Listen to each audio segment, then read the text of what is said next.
That's a great Yeah. morsel. And well, on the drugs one, there haven't been any. Are we clear of any drug scandals as far as you know at the moment? Well, there is. So I think I thought that that was in reference to the U.S. runner who was not allowed to go to Tokyo because she had THC in her system. But then there have been other Olympic players that have come out going CBD is actually quite like integrated into my Olympic training program.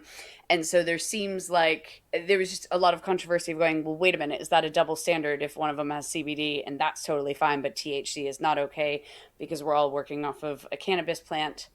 And also that, also the soccer player Megan Rapinoe, I believe is how you Rapinoe. Sorry, Yeah, yeah, I'm yeah. That's horrible right. at Yeah, names. yeah. I'm actually gonna get banned off Twitter for mispronouncing her name.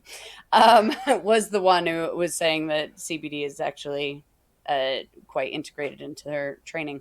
So there was a lot of it seemed like a double standard. A lot of people were saying that it was because she was black as well, and that it was a race thing, and that all of a sudden there's a double standard between THC and CBD. So I think that is where that tweet Oh, comes I from. see. Yeah. Okay. Gosh. All right. So quite a, I mean, a funny tweet, but also in reference to a very serious Yeah, topic. yeah, no, totally. I did. Yeah, I wondered if because I mean the Olympics is sort of littered with doping and drugs sort of shenanigans. But I didn't realise. And this is almost like one for the. I mean, CBD just sort of brings it really up to date, I suppose. That Yeah, it's going to be a problematic area or grey area, I suppose.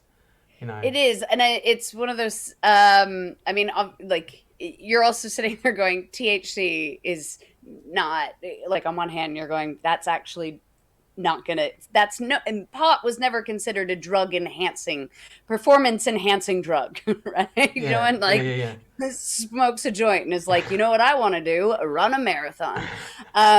It's just it's yeah. not one of those. And so I think there needs to be more clarification, but also to the point where so many areas in the states have marijuana like are legal but also recreationally legal. So then at that point in time, where is the line drawn, and is that whole thing just a bunch of crap and racist? So I mean, yeah. I mean, well, I mean, the thing is, you've got to, there must be, there's got to be a sort of list drawn up of what you can and yeah. what you can't have. But, um, uh, I mean, where and how does that? Is it in terms of how it breaks down in sort of in the body in terms of how that might be different? Is it different on a case by case basis, or can you not just be prescriptive and say, look, this is banned and this isn't? Yeah, I mean it's because I mean there's nothing. If you look at the chemical reactions of THC in your brain, so it basically locks into your endocannabinoid system, and so it affects THC affects about a ton of different areas of the brain, but they are all of the effects that it has are not performance enhancing. And so there are obviously like a lot of medical benefits to it in terms Mm. of pain relief. There's a lot of benefits with Parkinson's and glaucoma.